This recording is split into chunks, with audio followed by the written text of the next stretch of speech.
El régimen oligárquico. A partir de 1880, los grupos que dirigieron la Argentina establecieron una república liberal conservadora.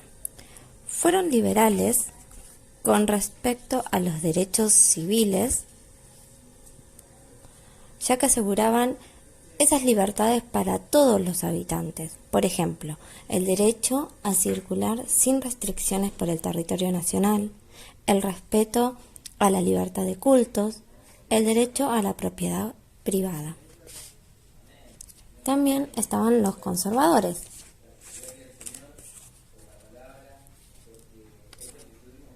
En relación con la política, tomaron medidas para conservar el poder en pocas manos y dejaron afuera de las decisiones políticas a la mayoría de los integrantes de la población. Los grupos que dominaban la política argentina hasta 1916 se los llamaba oligarquía,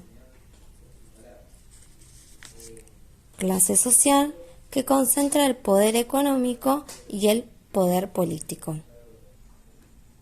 Los historiadores llaman régimen político oligárquico a los gobiernos conservadores y sus prácticas electorales durante el periodo 1880 y 1916. En este régimen oligárquico existía un control político. Los grupos oligárquicos consideraban que la mayoría de la población no estaba en condiciones de gobernar y ellos eran los únicos que tenían derecho a hacerlo. Para asegurarse el control político, organizaron un sistema de acuerdos entre los notables de las distintas provincias del país. Una minoría vinculada entre sí por sus intereses económicos, su vida social y sus parentescos. Las elecciones servían para confirmar los acuerdos realizados por los notables.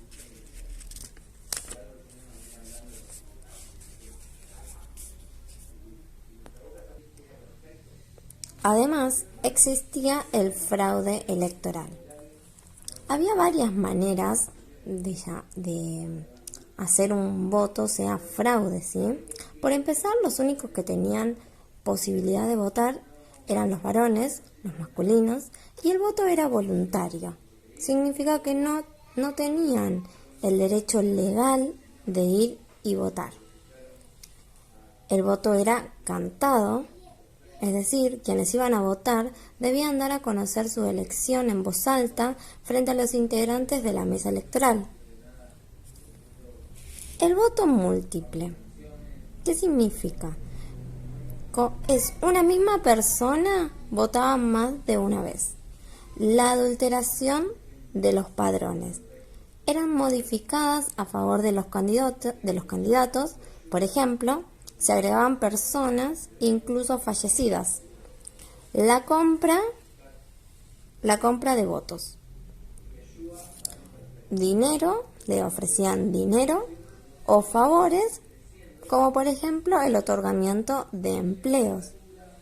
Y por último, se utilizaba la violencia a través de amenazas, violencia física y uso de armas.